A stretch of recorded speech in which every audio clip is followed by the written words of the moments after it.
Hi, welcome to today's episode of Cold Fusion. Before I start, this episode isn't a recommendation to buy any of Apple's products. In fact, I'm a Windows and Android user myself. The following is simply my documentation of what I perceive to be the biggest moment in computing history in the last decade or so. I think it's just fascinating. So make sure you're comfortable for this one, get out the popcorn, and be ready to be entertained or learn a thing or two. You are watching Cold Fusion TV.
Dear fellow scholars, this is 2-Minute Papers with Károly Zsolnai Fehér. This work is about OpenAI's technique that teaches a robot arm to dexterously manipulate a block to a target state. And in this project they did one of my favorite things, which is first training an AI within a simulation and then deploying it into the real world. And in the best case scenario, this knowledge from the simulation will actually generalize to the real world. However, while we are in the simulation, we can break free from the limitations of worldly things such as hardware, movement speed, or even time itself. So how is that possible? The limitation on the number of experiments we can run in a simulation is bounded by not our time, which is scarce, but how powerful our hardware is, which is abundant as it is accelerating at a nearly exponential pace. And this is the reason why OpenAI's and DeepMind's AI was able to train for 200 years worth of games before first playing a human pro player. This sounds great, but a simulation is always more crude than the real world, so how do we know for sure that we created something that will indeed be useful in the real world and not just in the simulation? Let's try an analogy. Think of the machine as a student, and the simulation would be its textbook that it learns from. If the textbook contains only a few trivial problems to learn from, when the day of the exam comes, if the exam is any good, the student will fail. The exam is the equivalent of deploying the machine into the real world, and apparently, the real world is a damn good exam. So how can we prepare a student to do well on this exam? Well, we have to provide them with a textbook that contains not only a lot of problems, but also a diverse set of challenges as well. This is what machine learning researchers call domain randomization. This means that we teach an AI program in different virtual worlds, and in each one of them, we change parameters like how fast the hand is, what color and weight the cube is, and more. This is a proper textbook, which means that after this kind of training, this AI can deal with new and unexpected situations. The knowledge that it has obtained is so general that we can change even the geometry of the target object and the machine will still be able to manipulate it correctly. Outstanding! To implement this idea, scientists at OpenAI trained not one agent, but a selection of agents in these randomized environments. The first main component of this system is a pose estimator. This module looks at the cube from 3 angles and predicts the position and orientation of the block and is implemented through a convolutional neural network. The advantage of this is that we can generate a near infinite amount of training data ourselves. You can see here that when the AI looks at real images, it is only a few degrees worse than in the simulation when estimating angles, which is the case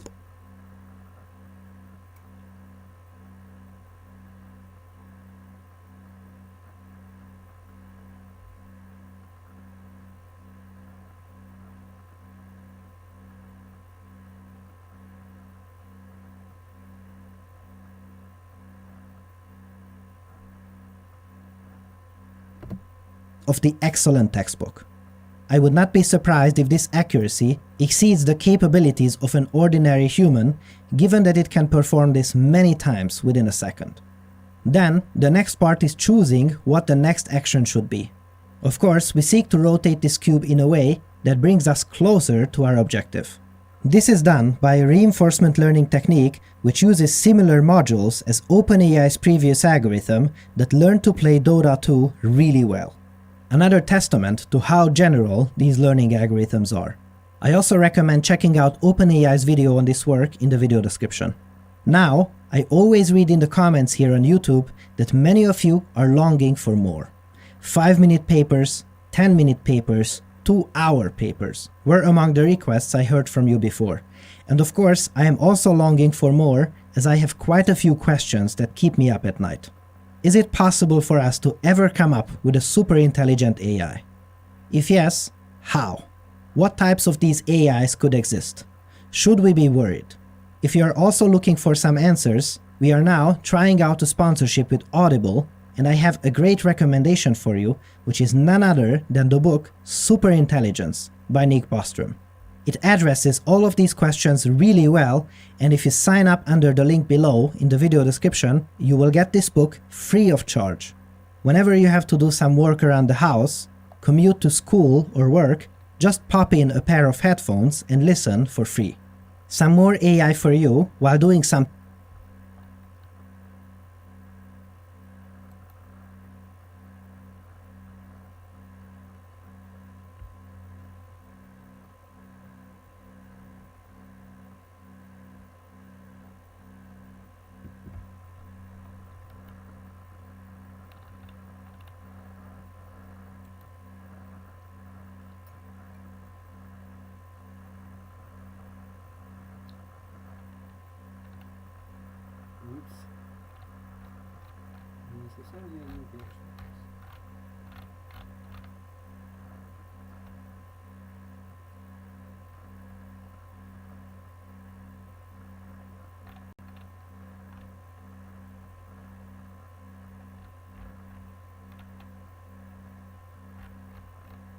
Где книга-то?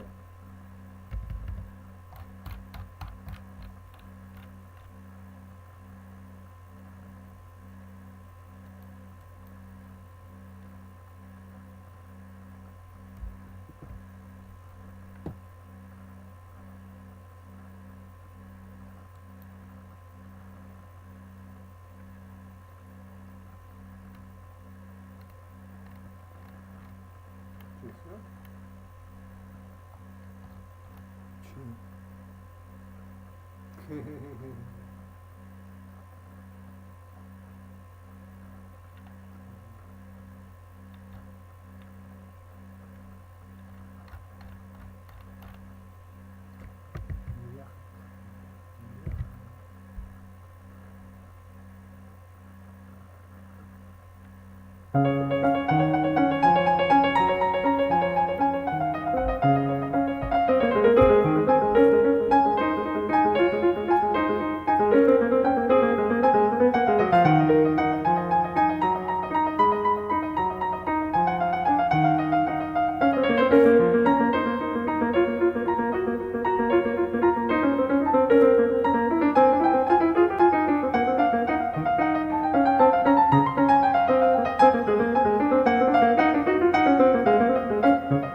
Hi, I'm Billy Taylor, and it's my pleasure today to welcome a friend, a gentleman whose work I've admired for more years than he or I want to think about, but he's a beautiful player who's really a piano soloist, and I want to focus on that today. This is Tommy Flanagan. Hi, Tommy. Hey, Bill. Listen, you know, you are a guy whose solo piano I have enjoyed for so many years, and I've heard you with Ella and with Coltrane and with everybody you've played with. But what I really like to hear is the kinds of voicings and all the marvelous things that you do alone at the piano. Do you like to play solo? Yeah, I do. I really do, because I mean, I find I've listened to a lot of orchestra, you know, like growing up. You know, and I always was intrigued by the sounds that, you know, like you can duplicate that just about on the piano. So a lot of things that I play solo are things that I've heard orchestras play. So I kind of revised them for the piano, just from things I've heard. You know, like this Tad Dameron piece, that thing, Smooth as the Wind, is one thing that I directly heard and took it from the band arrangement and, you know, kind of play it on the piano. How's it go? Yeah. I'll play. It starts off with a French horn line.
Какие сейчас варианты есть для инвесторов? Самый, на мой взгляд, четкий, понятный, простой. President Trump is pressing ahead with his effort to overturn Joe Biden's presidential election victory, despite court ruling after court ruling that upholds the election outcome. On Friday, Mr. Trump suffered yet another legal setback when 3 Republican-appointed judges offered a stinging rebuke to his campaign's push to challenge the results in Pennsylvania. Trump campaign lawyers are threatening to take their fight to the Supreme Court. At the same time, Mr. Trump is making new demands on what it will take for him to step down on Inauguration Day, January 20th. Ben Tracy's at the White House this morning. Ben, good morning. Ed, good morning. So President Trump is now demanding that President-elect Joe Biden prove that he actually won the election. And while the president and his campaign continue to say the election was rigged, judges continue to say they have no proof. You're going to find tremendous fraud. You're going to find fraud of hundreds of thousands of votes per state. But no one has found widespread fraud of any kind, not even President Trump's lawyers. And his campaign suffered another legal defeat Friday in one of its final attempts to overturn Joe Biden's win in Pennsylvania. In a searing opinion, a Trump opponent does not make it so. Charges require specific allegations and then proof. We have neither here. And in a rebuke of the campaign's legal team, he wrote, "Voters, not lawyers, choose the president." It was a rigged election. So we have to figure it out. President Trump is not conceding. Before hitting the golf course Friday, he hit President-elect Biden on Twitter.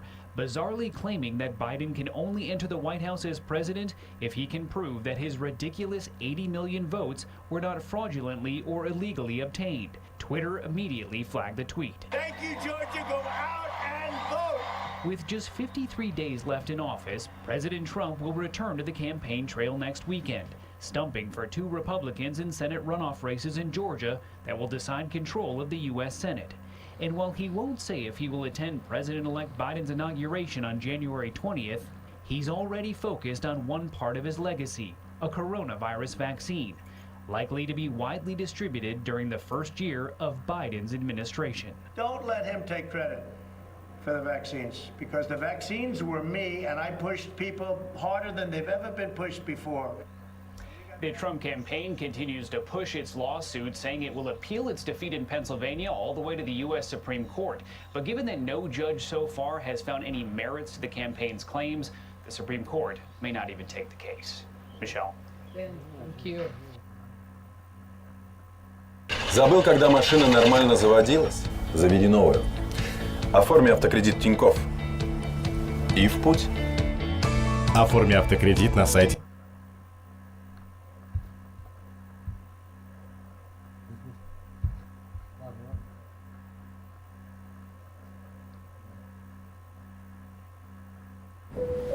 А знаешь, где выгодно купить валюту? Не знаю.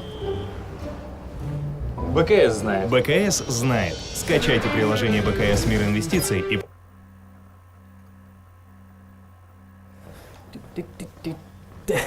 Что это такое? Давайте сюда подвинем. Ребятушки, вот что нам нужно. Гигабайт M27Q. 27 дюймов QHD, и это первый в мире монитор с КВМ-переключателем. Что это значит? Сейчас расскажу. Если у вас подключен и компьютер, и ноутбук, вы можете использовать один комплект. Клавиатура и мышка, и для компа, и для ноутбука. Переключение одной кнопкой. Бэм, и та же мышка, и та же клавиатура работает теперь с ноутбуком. При этом подключить ноутбук легко. Здесь USB Type-C и отдельная зарядка для ноута не нужна. Спеки монитора хороши. Скоростная IPS-матрица 170 Гц, AMD FreeSync Premium и, повторимся, диагональ 27 дюймов. Монитор можно как угодно настроить под себя, вверх-вниз. Все разъемы, они вот здесь вот сзади, в наличии. И отличная новость от нас для вас, скидка, вся информация в описании к этому видео. Новейший игровой монитор Gigabyte M27Q. Рекомендуем. Специальная ссылка внизу. Начинаем обзор. Поехали. Ребятушки, сегодня у нас на обзоре... Нет, это не то, это тоже не то. О. Тоже не то. Это тоже не то. Нет. Вот он. Вот он. OnePlus Cyberpunk 2077. Обзор. Быстрый обзор. Естественно, распаковочка. Поехали. Итак, первое. Что к чему? Как вы знаете, прямо сейчас, в ноябре 2020 года, у компании OnePlus есть флагман. Называется 8T. Экран 6,55 дюймов, AMOLED 120 Гц, неплохие спеки, Snapdragon 865, аккумулятор 4500 мАч и быстрая зарядка 65 Вт, а также 4 основных камеры. Но в декабре у нас выходит игра Cyberpunk 2077. И вот теперь у нас есть вот такое. Так, у нас есть вот такая бумажка. Смартфон приехал к нам из Китая. Такая обычная, на первый взгляд, но внутри есть вот такое. Денис, что это такое? Наверное, карта из игры. Карта, наверное, из игры. Ну, логично. Карта из игры. То есть даже вот это вот выбрасывать не надо. Если вы фанат Киберпанка, как-то всем этим делом интересуетесь, имеет смысл оставить. Коробка. OnePlus 8T, Cyberpunk 2077, Limited Edition. Открываем. Ого! Все нужно открывать очень аккуратно, потому что это постер. Наклейки. Проводок стандартный, такой же, как во всех OnePlus обычно. Быстрая зарядка 65 Вт и тоже с надписью Cyberpunk. Опа, секретный уровень. Смотрите, здесь тоже открывается. Я вот, честно говоря, не фанат этого, но фанат игры. Круто? А тебе прям это нравится? Ну, клевые значки. Ну это просто, блин, значки, чувак. Что с ним делать? Значки? Это клевые, ребятушки, клевые значки. Вот человек, который играет, говорит, что это клевые значки. Вообще на картинке значков было больше. Видимо, разные значки есть. Может быть, в разных комплектах разные. Надо собирать их как-то. У нас вот такие значки. Чехол есть. И видите, такого интересного формата, потому что сейчас покажем, зачем вот это вот сделано. Следующее — сам смартфон, вернее дизайн самого смартфона. Значит, 3 главных отличия от обычного 8T. Покажите, пожалуйста, вот обычный 8T. И вот у нас 8T. Что там какой-то заляпанный уже? Есть тряпочка? Не сдай, пожалуйста. Это не заляпанность, чувак. Но он же новый, как он может быть заляпанным? Это не заляпанность, это такой дизайн. На эту панель смотри. Видишь? Это под стеклом, это под стеклом какой-то рисунок вот там. Клево. Итак, у нас задняя спинка. Задняя спинка смартфона состоит из 3 частей. Первая — это блок камер. На обычном 8T у нас небольшой модуль, здесь у нас блок камер во всю ширину с надписью 2077, и снизу вот еще разные рисунки для тех, кто понимает. Дальше у нас матовая поверхность вот здесь. Она как бы выглядит текстурированной, но на самом деле она просто гладкая. И у нас глянцевая 3-я часть снизу с надписью Киберпанк и немножко на самом деле неоднозначным рисунком под стеклом, потому что с какой-то стороны это выглядит как какие-то отпечатки пальцев, которые кто-то оставил. Но если вот знать, что это рисунок, то будете воспринимать это как красивый рисунок. И также, если крутить смартфон под разными углами, здесь желтые яркие переливы. По софту тут тоже все должно быть немножко по-другому. Сейчас посмотрим. Это специальная оболочка. Ну, в общем, да, вот такое. Итак, у нас здесь специальная тема, что касается меню, а также специальная анимация зарядки. Проверим. Ого, да, действительно есть. У нас еще есть рингтоны с мелодиями из Cyberpunk 2077, что на самом деле ничто не мешает нам закачать их самим. Это из игры? Она еще не вышла? А кто знает? А я откуда знаю? Может, это не то? А это тоже из игры?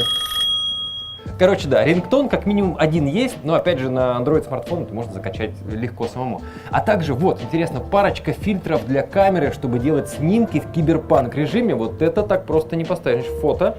Вот он.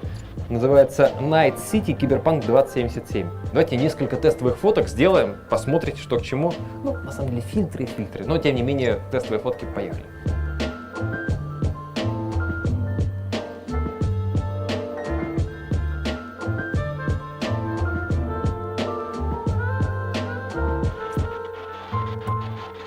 Посмотрели, а теперь самое интересное, это у нас цень. А, нет, подожди, чехол забыли надеть. У нас вот такой вот задник. С таким, конечно, приятно вот ходить вот так, как есть. Особенно, что касается вот этой части, она классная, но именно она будет закрыта после того, как вы наденете вот такой чехол. О, погоди-ка. Я надел чехол, и что-то поменялось. А это что такое? Recovery мод включился. Я выключил, видимо, когда чехол одевал, зажал 2 какие-то кнопки. Я открыл самый секретный уровень этого смартфона, надев чехол неправильно. Слушай, он сбросился вообще нафиг. Power Reboot. Ёпстуды. Непростой смартфончик оказался. С айфоном такого не бывает, ты знаешь. Теперь самое интересное, цены. Вот тут ситуация мега любопытная, что называется. Вот этот смартфон продается только в версии 12 оперативки, 256 встроенной памяти. Все, отлично, спору нет. Он продается пока только в Китае. А значит, обычный OnePlus 8T, вообще, в принципе, для вам, для информации, в Китае стоит 12256, стоит 42 500 рублей. В Европе он стоит 63 тысячи рублей, 699 евро, на 20 тысяч дороже. В России он стоит 53 тысячи. Понятно, что возят явно не из Европы.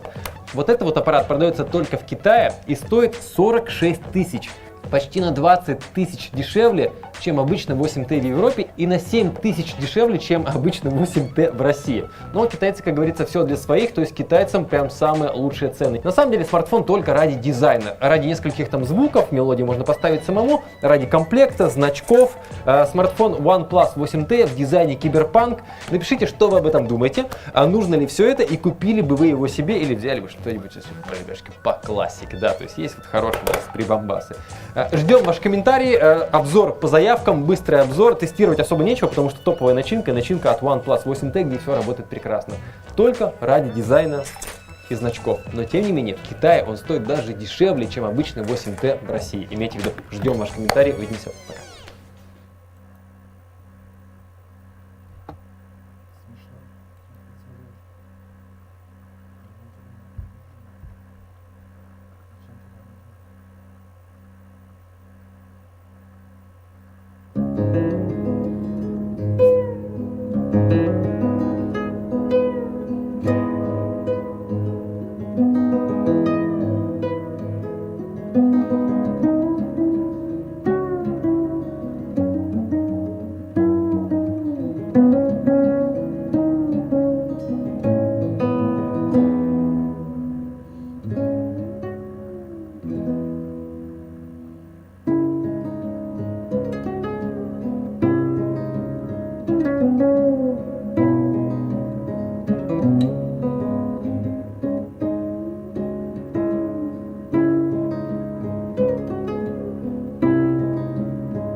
In today's tutorial, I want to talk about piano practice.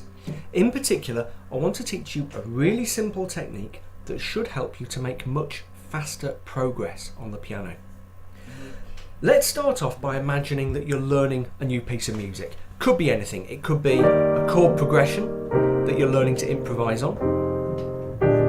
It could be a song where you're trying to figure out a piano part. You know, you've got melody and chords and you're working out a good way of putting them together. Or, as in the case of the example I'm going to use today, it could be a fully scored out piece of piano music. Yeah? Doesn't matter, it can be any of those things. It can be really easy, it can be really difficult. This technique works across the board.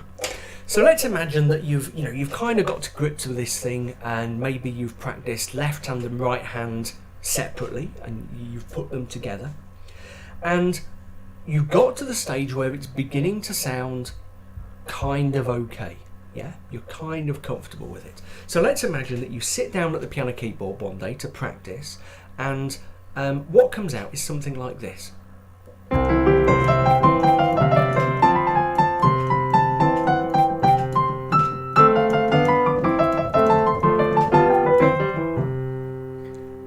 Do you see what happened there? Right at the start there was a bit that I was very comfortable with, so I started off at quite a quick tempo. Okay, okay, but very quickly I ran into a bit that I found more difficult. Now, when you get to a difficult bit in your piano playing, what your brain is saying to you is, whoa, steady on, I need to process all this information, slow down. So that's what I naturally did.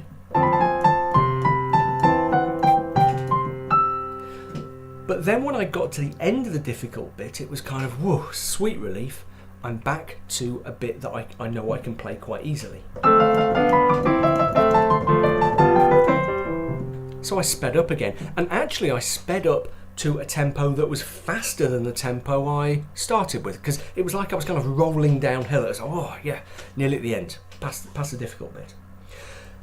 So when I get to the end there, the natural thing for me to say to myself is, yeah, that wasn't too bad. There was just that little bit in the middle where it didn't quite work. I know, I'll try the whole thing again. Ooh, ow, yeah, ooh, nearly there, yeah. Ooh. Yeah, and again I think, not too bad, but didn't quite nail that bit in the middle. Let's try again. Near, oh, better, but slowing down there. Still a bit tricky. Okay, and the instinct is to just carry on repeating and repeating and think, yes, I've nearly got it right. Maybe this time I'll get it perfect. Yeah. Now, the problem with that is, and that's a very easy rut to get stuck into. You can very easily get into the flow of playing a piece over and over and over again, but the problem is it's very inefficient as a way of practicing. Let's look at why. Here's a little piece of music that I've got, 2 bars here that I'm really comfortable with, then there's the 2 bars that I'm finding difficult, and then the final four bars that I'm easy, you know, that I find quite straightforward. So of 8 bars, 6 bars I have no problem with. But if I just play the piece over and over and over again, I'm spending most of my time practicing material that I don't need to practice. Yeah, and I'm only spending actually a quarter of my time, a little bit more because I slow down in it, but I'm only spending a quarter of my time practicing the bit that I need to practice. As I say, that makes for really inefficient piano practice. You'll make much quicker progress on this piece if what you did is say, okay, I need to focus down on the bit that I'm struggling with. Not bad, let's try again. Nearly there. Can I speed it up? Oh yeah, there we go. And then try to slot it into the whole piece.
надо, значит, я знаю, да, нормально, значит, да.